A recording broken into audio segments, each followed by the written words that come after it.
Battering class in Illinois was on overspin all weekend with the prospect that the announcement that ComEd was cooperating with the feds in exchange for a civil penalty would mean the end of Mike Madigan's reign as the longest-serving state house speaker in American history and the most powerful man in Chicago and in Illinois, political person, for the past at least 30 years. But the question is, will it? And so what if it does? So what if it does? Well, we got to get him out of there somehow, some way. But you don't think things will change if he's not the House Speaker anymore? I mean, it's like getting Joey Lombardo after 50 years of mobstering. The damage is done. The accountability failure cannot be. Furthermore, as I've said before, look at those in positions of authority and influence in Illinois today, which is a reflection of an ongoing accountability failure that extends well beyond Madigan. And tell me exactly from whom or where do you reasonably believe a political culture change will come? No, seriously, give me a name. Names. Where's it going to come from? In fact, it's more likely matters will deteriorate further and more quickly as transactional mob boss style Pauls like Daley and Rahm and Cullerton and Madigan are replaced by avowed neo-Marxist ideologues who want to defund the police and your bank account. Isn't it? How about some real world examples for somebody that can, look past the knee-jerk reaction from some Republican Party hack who was complicit in the underlying legislation that prompted the federal investigation, the Exelon bailout, which we'll talk with Jeannie Ives about at 8:08. Give me a break. Spare me the preening. What a joke. So we went from Daley to Rahm to Lightfoot. Improvement? We went from Emil Jones to John Cullerton to Don Harmon. Improvement? You think replacing mob-style, transactional, political bosses with committed neo-Marxist ideologues means better times are ahead? What are you watching? Well, let's get another perspective on this. For that, we're pleased to be joined by our friend and legendary Chicago Tribune columnist, John Kass. John, thanks for joining us. Appreciate it. Good morning, Dan and Amy. Good morning. Good morning. So you wrote about this. Of course, Madigan can see what's coming, and it's not good, and he's in trouble, and so what? So I'm part of the chattering class now? Yes. I'm Chatter a chattering. Yes. I just chatter away. Yes. Mm-hmm. And so what? So what is that the people that don't get the credit should get the credit. Like, in terms of violence in Chicago, Lightfoot takes the hit, but Kim Foxx and her memo about not prosecuting protesters, she gets to walk. And the same thing here. Madigan is on the hot seat. The federal bus pulls up. But where are the Republicans? They're his enablers. Right. Jim Thompson, Jim Edgar with his, what do they call those? My Little Ponies. Bill Cellini and the Republican Bob Shalander, the committeeman, national committeeman in those days. And all the rest of it. I have to agree with you there. I focus mostly on the news of Madigan for Sunday's column, but, just like he's got those eyes that can see everything, the eyes of T.J. Eckelberg, the question is, what were those eyes looking at in the novel by Scott Fitzgerald? They were looking at the Valley of Ashes, which was my second column, but you had to upstage me now on this broadcast. So thanks very much, editor. Yeah, you're so literary. You got to save some. You're so literary, but John. That's me. John. That's me. I'm even going to have my own cigar night at in Countryside to hear what the Southwest suburban politicians have to say, Democrats and Republicans, when they're being wired up by the Fed. Yeah, wait for the transcripts. So here's the thing, John. Thinking about this, do you really think that ComEd is what the feds are going to hang Madigan with? Because, this whole idea of distributing lobbying contracts through his top lobbyist guy, Mike McLean, this is gooey territory. What is a, hey, make sure everybody, sprinkle the infield, make sure, our friends get contracts with ComEd in order to move this. Yeah, that's still a long way away from a guy who doesn't use email and cell phone or cell phone, to putting him on the point for engaging in a racketeering operation. Did you notice that the Madigan spokesman that came out later and said, we're all good here, nothing was wrong, no laws broken, Madigan's great, was not Steve Brown? Usually it's Steve Brown who's his mini-me. Yeah. But this time it's Miss Posley, Maurice Posley's daughter. Yeah. And I find that to be interesting. I think your point about the neo-Marxists, I wouldn't call them all neo-Marxists, but there's a group of women, left women, that will try to seek advantage here. Of course. The Black Legislative Caucus, which doesn't really want to lead, will work its magic, and we'll see. I mean, I said it'll be Yugoslavia after Tito, and I think we're going to see that. Oh, I don't think so. Mm-hmm. This is it's the same thing in the Senate. Yarborough and then it ends up being the socialist from Oak Park, white dude.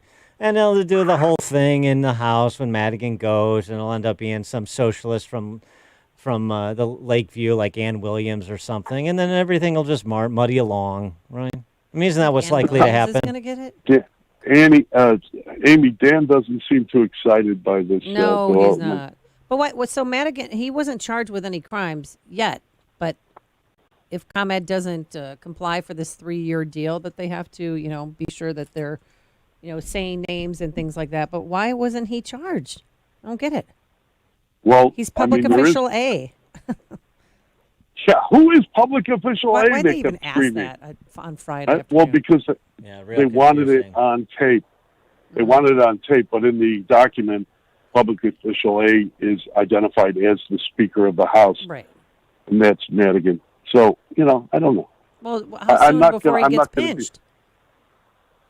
If they had the indictment, you'd think that they would have indicted him. Mm-hmm. To Dan's point, right? Yeah.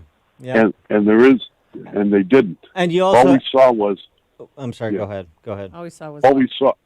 We saw the evidence of a lot of backstabbing and backbiting at Commonwealth Edison. One of the, they're going to probably take down Ann Primaggiore, former CEO there, but Doban Haney, the former Fed, who was also involved, probably won't.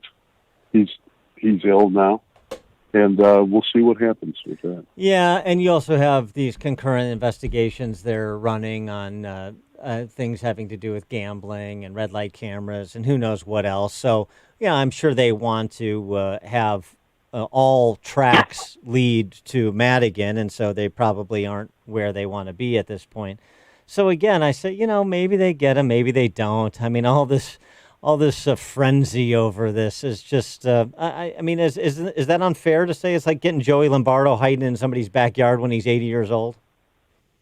Yeah, I think so. I think it's unfair to the FBI crew, the public corruption squad that's been working 24/7 for many, many years on this. I think they're trying to put it together, but the problem is that the Supreme Court, in its wisdom, the Ruth Bader Ginsburg Supreme Court, ruled a few years ago that basically you have to pinch the guy while he's saying, Dan Proft, you give me this deal and I'll give you this fur coat for your wife. Right. You have to actually say the words, according to the Supreme Court.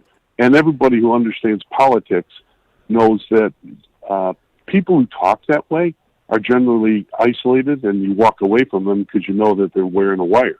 You know, nobody talks that way. It's all implied. And how hard did you laugh when you heard Governor Pritzker say, if these allegations are true, he must resign? Governor Commodius Maximus, the big toilets. I thought that was delicious because don't say delicious and Pritzker in the same sentence. Well, he's the gigantic ethical marshmallow of our time. He really is. Well, speaking of which, you know, the feds have requested all these records, property tax records from Fritz Kage's office, Cook County Assessor. I mean, do you think that Pritzker is in any real legal peril? Well, I hate to keep going to the Great Gatsby, but I have to, because the people like Pritzker always walk, right? They kill the girl in the novel. The woman gets killed in the car, and everybody walks away. And the same thing here. They'll probably have a fall guy like maybe a brother-in-law and the butler, the woman housekeeper. They might blame it all on her. Yeah, I don't see him going away. I mean, it's just the way it is. It's wired. Mm-hmm. It's all wired. Mm-hmm. And still, I think it's important for the very reasons that you brought up. That to me, the reason why we have this kind of politics in our state is that the equestrian class, the wealthy Roman nobles, made a deal years ago with the Democratic machine. You keep the city of Chicago in line, and we'll help you out. And look at the Republican Party in Illinois for years, helping Madigan, working for him, with him. The Exelon bailout, the deal that the deal on the nuclear reactors, all that stuff that Jeannie Ives will talk to us about later as we listen to your show. That's part of the Republican establishment helping out. And it continues to this day. Absolutely does. No question about it. I mean, to the extent that you can even recognize anything resembling an opposition party, which you cannot. Something else, though, too. This would be a fun column. I'd write it, but nobody in this town will publish me. So you're assigning it. It's a homework assignment. Yeah, it's a homework assignment. Just like millions of other people tell me what to write. Okay, go ahead. Yeah, exactly. Put this on your list, but maybe at the top of your list. And you write everything people tell you to write, don't you? And if I don't, you know what happens? They call me unethical. Yeah, and if I don't write what they want. If you don't write what I want, then I'm going to call you a sellout. I'm going to say John Kass is the bipartisan combine now. All right, what do you want? John Kass is a conservative. What? Yeah. All right, so here it is, and you're already on this. This is not a great insight, but it is fun, and you could have a lot more fun with it, being the skilled writer you are. Which is, hey, all you champagne socialist goo-goo types that you fashion yourself as goo-goos in the suburbs on the lakefront, you all say, oh, yeah, I'm a Democrat, but that Madigan, he's got to go. I really don't like that Madigan. The only way Madigan goes is if Trump gets reelected and John Lausch stays as your U.S. attorney, because you think a Biden-appointed U.S. attorney is going to move on Madigan and the Dem power structure in this state? Nobody would believe that. So there you go. You got to keep Trump in the White House to keep Lausch as your U.S. attorney to get Madigan out. So let's see how committed you are to the removal of Mike Madigan. Wouldn't that be fun? I would say it'd be as much fun as if Joe Biden named Jim Comey to be his new FBI director. Yeah, right. Ooh. Yeah, but that's something that they could probably get their minds around. The whole you say you want Madigan gone because you're a good government type. Well, okay, here's your chance, toots. And I'm saying that to the guys. I'm looking at the people like, say, the white woke walkers, females angry for some reason, always angry. Yeah. Out in the suburbs that dumped Dan Lipinski, the moderate Democrat, for Marie Newman.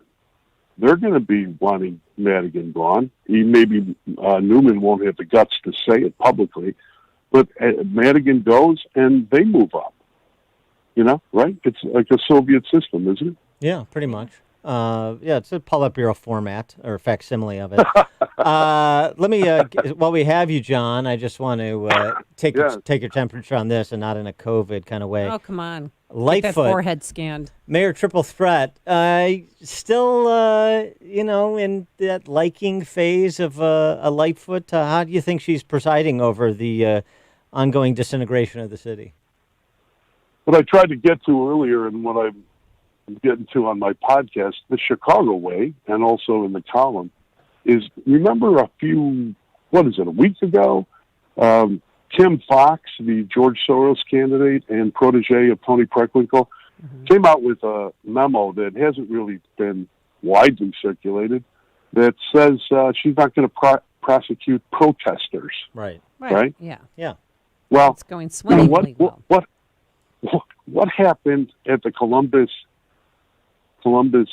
statue that looked like, I saw the video, so did you, Amy, and it looked like the Alamo.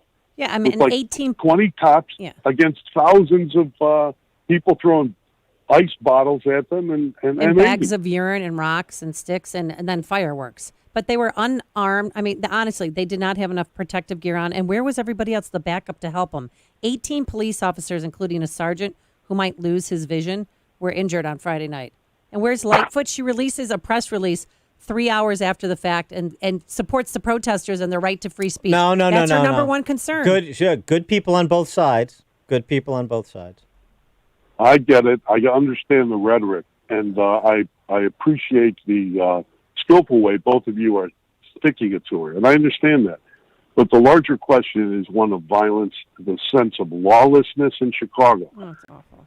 All right? And the suburbs, because all of Betty's friends out that were out in the suburbs that we left, we're in the city now. I'm sure they were wondering when the looters went out to Oakbrook if they should have got a gun, right? I think one of your callers earlier was talking about that. Right. That's right. And that hasn't left. And the reason why is because Tim Evans, who works for Tony Preckwinkle, the chief judge, Tony Preckwinkle, who's the boss of Cook County Democratic politics, and her assistant, Kim Fox, who couldn't lawyer her way out of a wet paper bag, have been decarcerating and releasing the violence on the streets of Chicago and in Cook County for years now. Mm-hmm. And Lori Lightfoot didn't do that. She did endorse Fox, and Fox didn't criticize her all that much during the campaign. There was sort of a mutual compact there. But the fact is, to me, the people responsible for this violence are people in the criminal justice system, and those include Soros-funded Tim Fox. He is John Kass, Chicago Tribune columnist. Check out his columns, of course. In addition to that, he mentioned the Chicago Way podcast, which is also excellent, always excellent. I had to mention it because you didn't. I was waiting. Well, I just did. I'm sorry. You both we didn't did, give you ladies. the requisite number of plugs, John. Golly, so Thank sensitive you. these days. Thank you. John Kass, Chicago Way podcaster, Chicago Tribune columnist. John, thanks for joining us. Appreciate it. Thanks, guys. Thanks, guys. And he joined us on our turnkey.pro answer line. It's news, opinion, insight. This is Chicago's Morning Answer on AM 560. The Answer. Attention maintenance coordinators and chief engineers. Welding is a craft requiring highly skilled personnel and specialized equipment. So who do you call when you need welding? Vans Industrial can perform all types of welding at your site or in their shop. Hi, I'm Dave Van Camp, president of Vans Industrial. As a metal fabricator and installer, welding is a huge part of our business. At Vans, we have trained AWS certified welders, skilled in welding all types of alloys. We can weld carbon steel, stainless steel, brass, and aluminum with a variety of techniques, including MIG, TIG, and stick. And we have equipment to reach the farthest parts or the tightest areas of your facility. Vans uses only the best and safest union-trained mechanics, insured at the highest level, to perform the job right. Call 833-VANS-IND to schedule your welding project today. That's 833-VANS-IND. Or visit vansindustrial.com. VANSindustrial.com. Vans Industrial, working safe since 1964.